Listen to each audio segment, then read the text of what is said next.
चलिए बेटा सीखिए। तो कल जो बताया गया है सबके दिमाग में चल रहा है ना? Yes sir. तो हमने आपको क्या बताया था, मेरा एक बार माइंड कर ली।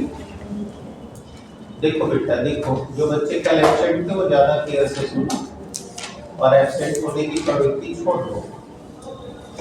अगर कुछ जीवन में बनना है तो 2-3 बातें ध्यान रखो। आज 5-6 घंटे पढ़ लोगे, ऊपर बेटा ऊपर, जब बोले तो हमें लिखो। अब 2 दिन से मैंने बता दिया है तो थोड़ा सीखो, बदलो आदत को। 2-3 बातें याद रखो बेटा। अगर आज आप 5-6 घंटे नहीं पढ़ोगे घर में तो कल दूसरों के लिए तुमको 8 से 12 घंटे काम करने पड़ेंगे। ध्यान से सुन लो, समझ लो। अगर आज तुमने 5-6 घंटे पढ़ने की आदत घर पे नहीं डाली, स्कूल में पढ़ने की आदत नहीं डाली, तो कल दूसरे के लिए 8 से 12 घंटे काम करने के लिए तैयार रहोगे। जैसे देखो सड़कों पे कोई व्यक्ति रिक्शा खींच रहा है, क्या उसके माँ बाप ने उसको पढ़ने के लिए स्कूल नहीं भेजा था? सोचो जरा, भेजा होगा ना? Yes sir. तुम्हारी तरह भेजा होगा। जैसे तुम आज पहले आ रहे हो, बॉडी कंट्रोल नहीं हो पा रही, वैसे ही उसके भी मम्मी पापा ने उसको कहा था कि पढ़ लो बेटा पढ़ लो, वो नहीं पढ़ पाया। तो आज बताओ, वो सड़क पे बैठ के चाहे धूप हो चाहे बारिश हो चाहे ठंडी पड़े, वो रिक्शा लेकर के इंतजार कर रहा है कोई आएगा कहेगा कि हमारे लिए काम करो, तो हम करेंगे तो उनको पैसा देना। सही है या गलत? सही है। अब उससे पूछो, अगर उसकी तबीयत खराब है तो भी इसे करना पड़ेगा। क्यों? क्योंकि नहीं करेगा तो खाएगा। तो सोच लो कि क्या पढ़ना इतना कठिन है? अगर उसने भी 5-6 घंटे पढ़ाई कर ली होती तो आज वो खुद का मालिक होता। इसीलिए बेटा जीवन में पढ़ाई को पढ़ान दोगे तो तुम कामयाब बनोगे और अच्छे बनोगे। मुझे प्रसन्नता है कि 2 दिन के बाद मैं आपसे मिल रहा हूँ तो आप पूरा एनर्जी से भरे हुए पढ़ाई को लेकर के महसूस कर रहे हैं। लेकिन ये जो 2-3 लोग कल नहीं थे, एब्सेंट थे, उन लोगों को भी ये सोचना पड़ेगा कि पढ़ने की आदत डेवलप करना पड़ेगा। नहीं डेवलप करोगे तो बेटा मम्मी पापा को कुछ नहीं होगा, जो कुछ होगा आपको होगा।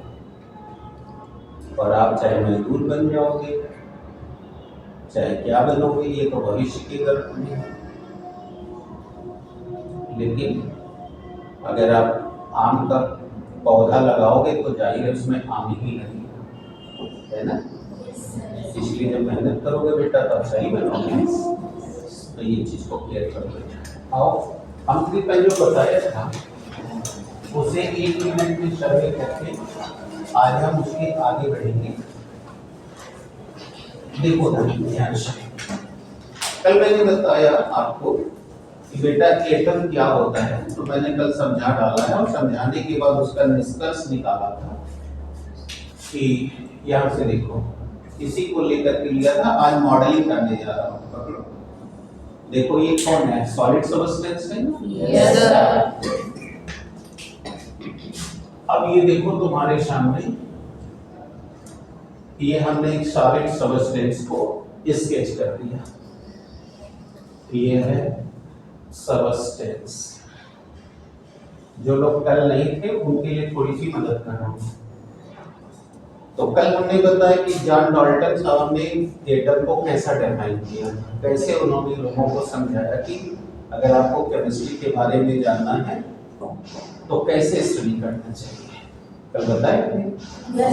तो उन्होंने क्या कहा, इसको तोड़ना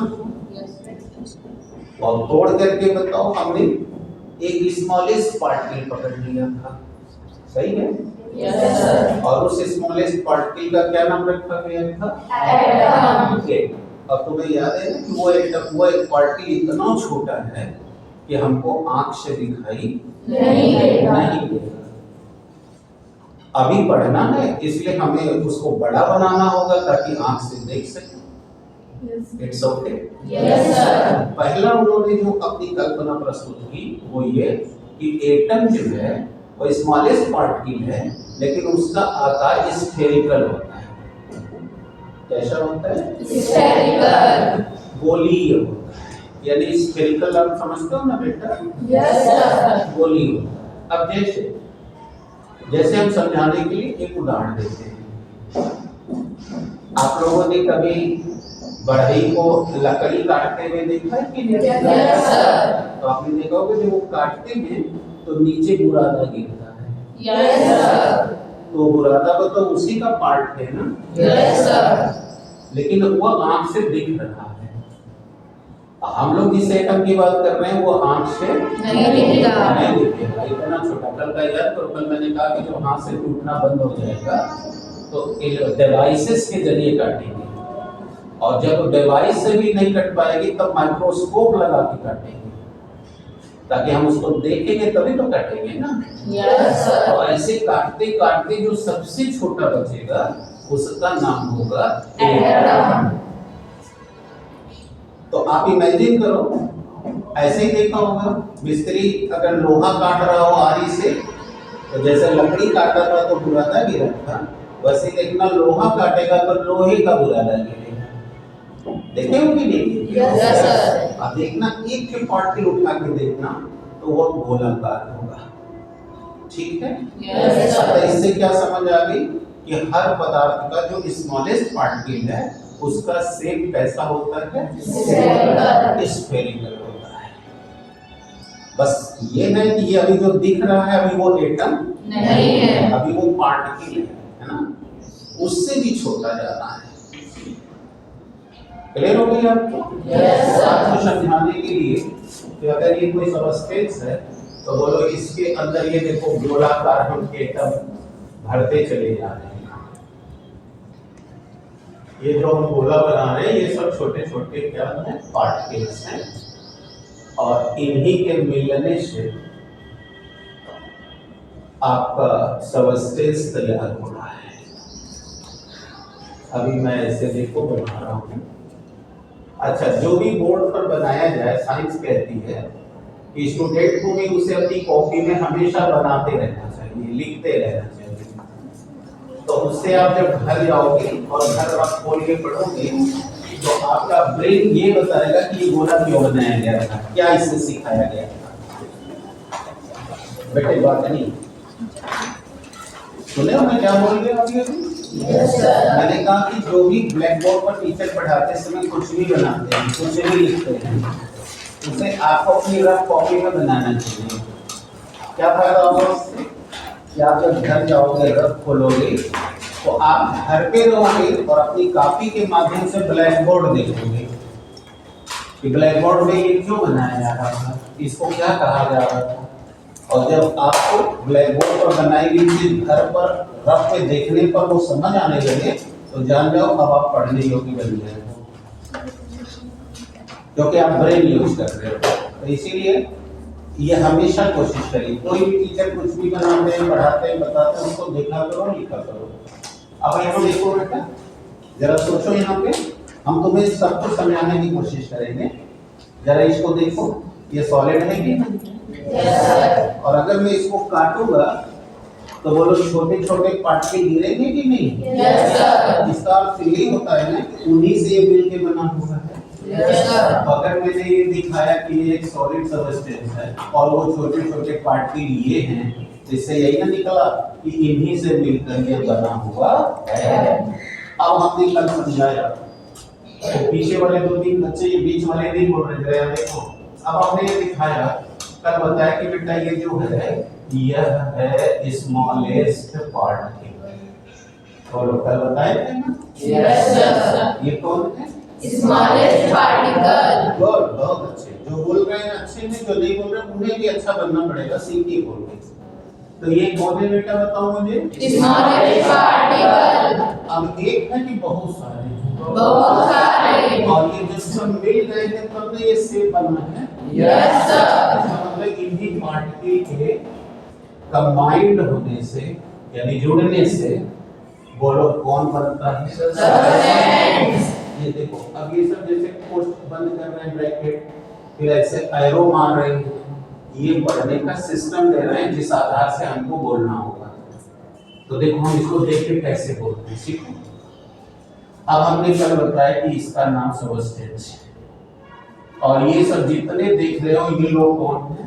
Smallest particle. और इन्हीं से ये मिलकर देखो कंबाइंड माने मिलकर मिलकर। ये बनता है Substance. सबस्टेंस। तो इसी स्मॉलेस्ट पार्टिकल का नाम हमें क्या रखना है? Atom. और इसमें एक प्रॉपर्टी और है कि अब ये इतना छोटा है कि फिर से इसे डिवाइजेबल नहीं कर सकते। ऐसा डाल्टन ने कहा। कौन कहा? Dalton. क्या आज भी ये बात सही है?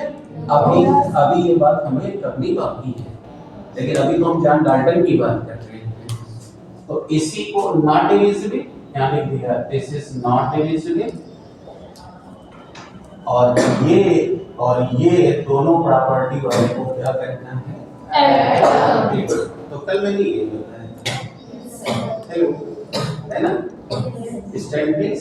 क्या नाम है आपका? अरुषि, वेरी नाइस, बैठे। अब चलिए, अभी अरुषि यहाँ इंटरेक्ट हो रही थी इसलिए मैंने वो खड़ा किया। ऐसे सब इंटरेक्ट करोगे तो आपको ये बताया होगा, नॉलेज सीधे ब्रेन में जाएगा। और फिर कभी समय रहेगा तो ये सब बता देंगे कि एक दूसरे को पढ़ाते समय टीचर की आंख में क्यों देखना चाहिए, यहाँ क्यों देखना चाहिए, सब कभी बता देंगे जब थोड़ा और ज्ञान हो जाए तो अब देखो मैं इसके आधार पर कैसे डिफाइन कर रहा हूँ। देखो कैसे डिफाइन कर रहा हूँ, देखो the smallest particle of the substance which are not divisible, ठीक है, आर कॉल्ड Atom. atoms। आगे कैसे करना है? Yes, sir. फिर से सुन लो, the smallest particle of the substance which are Not not divisible. divisible are called Atom. atoms। तब बोलो कठिन है ना? No, sir. चलिए आप बताइए, गलत से कहिए, बताइए। The smallest particle of the Substance substance which are not divisible are called atoms. atoms। ताली बजाइए इनके लिए। आगे ना डेफिनेशन। Yes, sir. अब तो ये कठिन न लग रहा है, No, sir. इजी हो रहा है ना? Yes, sir. तो देखिए ये सब कुछ हमें सिखा दिया, यानी ये बताया कि ये क्या है, ये बता रहा था स्मॉलेस्ट पार्टिकल किसका है? सबस्टेंस का है। क्या प्रॉपर्टी है? तो यहाँ लिखा गया, क्रॉस किया गया, मतलब इट इज नॉट डिवाइजिबल, ठीक है। Yes, sir. अब यहाँ से ऐसे बनाया गया, यानी कि यही को कहा जाएगा Atom. आ गया आपको? Yes, sir. अब हम आपको अब इसके अंदर ले जाते हैं। अब देखिएगा, इसीलिए कल मैंने कहा बुक को हटा दीजिए, बुक की जरूरत नहीं है आपको सीखने की आवश्यकता है। इसीलिए बोले थे कल बुक में नहीं देखना है, बुक तो हम लोग पैदा करेंगे ना, बुक घर पढ़िए, कोई और टीचर पढ़ाएगा तो पढ़िएगा बुक से, हम जब पढ़ा रहे हैं तो हमको सीखिए हम कैसे पढ़ा रहे हैं। अब देखिए इससे हम क्या क्या प्रॉपर्टी निकालेंगे, जैसे कल सॉरी बता रहे थे तो सभी को मैं पढ़ाता भी हूँ, इसीलिए मैंने कल सॉरी को टोका कि आपको और प्रॉपर्टी बतानी चाहिए। तो कौन सी प्रॉपर्टी की ओर उनको इशारा कर रहा था, आइए समझते हैं। ये बात किसने समझाई थी? John Dalton. 18th सेंचुरी, यही ना कहा था मैंने। Yes. 18वीं शताब्दी में साइंस का केमिस्ट्री के क्षेत्र में सबसे ज्यादा उत्थान हुआ। मैंने बताया उसके पहले इसमें कोई वर्क नहीं चल रहा। अब देखिएगा वो वर्क कैसे आगे बढ़ रहा है, लीजिए। तो डाल्टन ने पहला काम कहा एटम के लिए और जो कुछ कहा वो कहा गया डाल्टन्स का एटॉमिक मॉडल। आपको पढ़ना है एटम स्ट्रक्चर। अभी मैं क्या बोल रहा हूँ, model. I am not talking about structure. समझ में आ रहा है ना? Yes, sir. So this was given by Dalton, so it was called Dalton's atomic model. ठीक है बेटे? Yes, sir. अब देखो, यानी ये दुनिया को पहला नॉलेज दिया था डाल्टन ने एटम के बारे में। तो क्या दिया आपको? तो अभी हमने आपको जो समझाया था उसके आधार पर देखिए प्रॉपर्टी निकाल रहा हूँ। पहला प्रॉपर्टी उसने निकाला कि सबस्टेंस, वर्ड करेंगे बात में उतारिएगा। वो वीडियो भी बन रहा है, वीडियो से भी उतार सकते हैं, यहाँ से भी उतार सकते हैं। इसलिए मैं आपको पहले लिख रहा हूँ कि पहले आप लोग सीखना जानेगा। देखिए पहला उन्होंने प्रॉपर्टी दिया कि substances are consistent by the smallest particles, which is called, literature में VIZ को पढ़ा जाएगा which is, क्या पढ़ा जाएगा? which is called atoms। अरे बेटी? Yes, sir. बड़ा क्या लिखा गया? Substances are consisted by the smallest particle, which is called atom. तो यहाँ लिख दे रहे हैं called atoms। पहली प्रॉपर्टी आ गई आपको? Yes, sir. कैसे आ गई देखो, ये अगर कोई सबस्टेंस है तो यही सबसे ये छोटे छोटे पार्टिकल से मिलती है बन गया है, राइट? Yes, sir. दूसरा प्रॉपर्टी बताया गया कि ये लोग इतने छोटे हैं कि फिर से इसे बांटा नहीं जा सकता। तो अब secondly they are not divisible. ठीक है?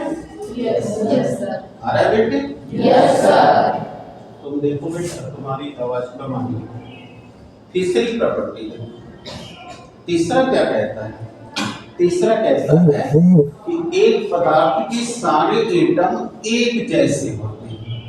क्या कह रहा है? एक पदार्थ के सारे एटम एक जैसे होते हैं। यानी the sizes are same of the atoms of one substance are looked like the same structure। ठीक है सबको? Yes, sir. यानी कि एक ही पदार्थ के सभी परमाणुओं के जो आकार हैं वो क्या हैं? एक जैसे हैं। अब हमने लिख दिया the sizes of all atoms of one substances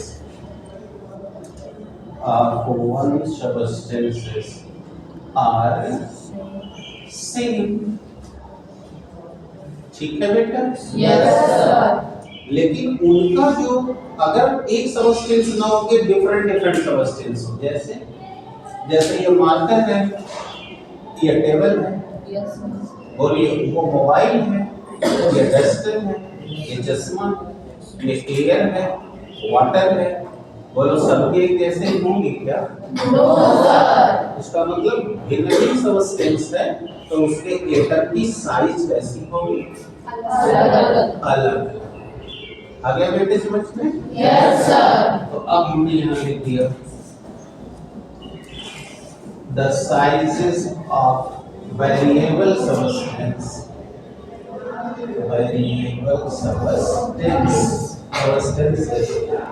are variable। देख रहे हैं ना? क्या लिख दिया? the sizes of variable substances are variable। अब अगर डिफरेंट आकार होगा तो उनकी प्रॉपर्टी भी अलग होगी। अंडरस्टूड?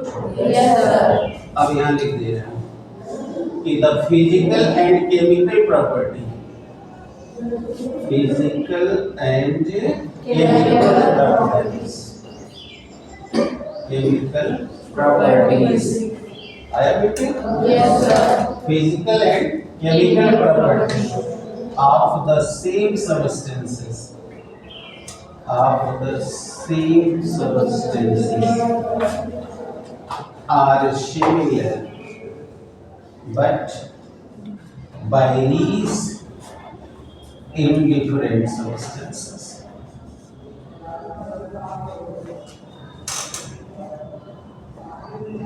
अब इसको समझिए क्या कह रहा है।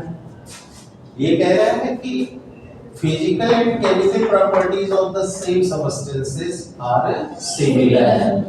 यानी कि अब अगर ये देखो एटम इस सब्सटेंस का है तो चाहे ये वाला पकड़ो, चाहे ये पकड़ो, चाहे ये पकड़ो, चाहे ये पकड़ो, सबके प्रॉपर्टी क्या होंगे? सिमिलर, क्योंकि वो सब्सटेंस सेम है।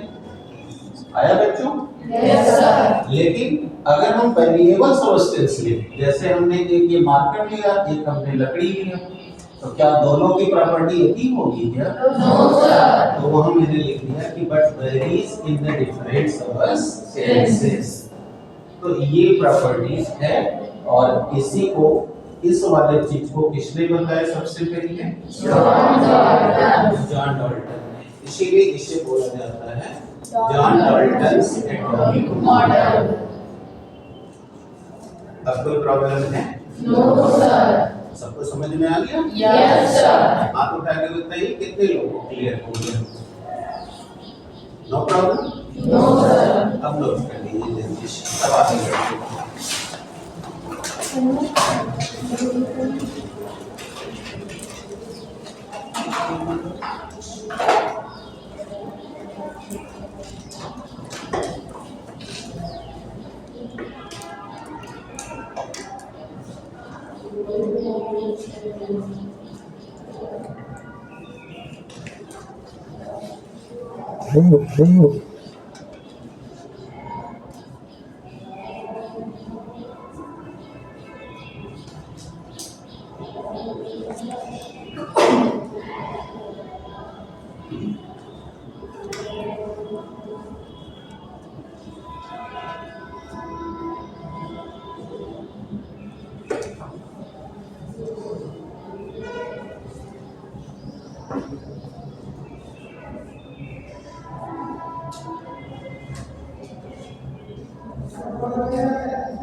जल्दी करिए जल्दी।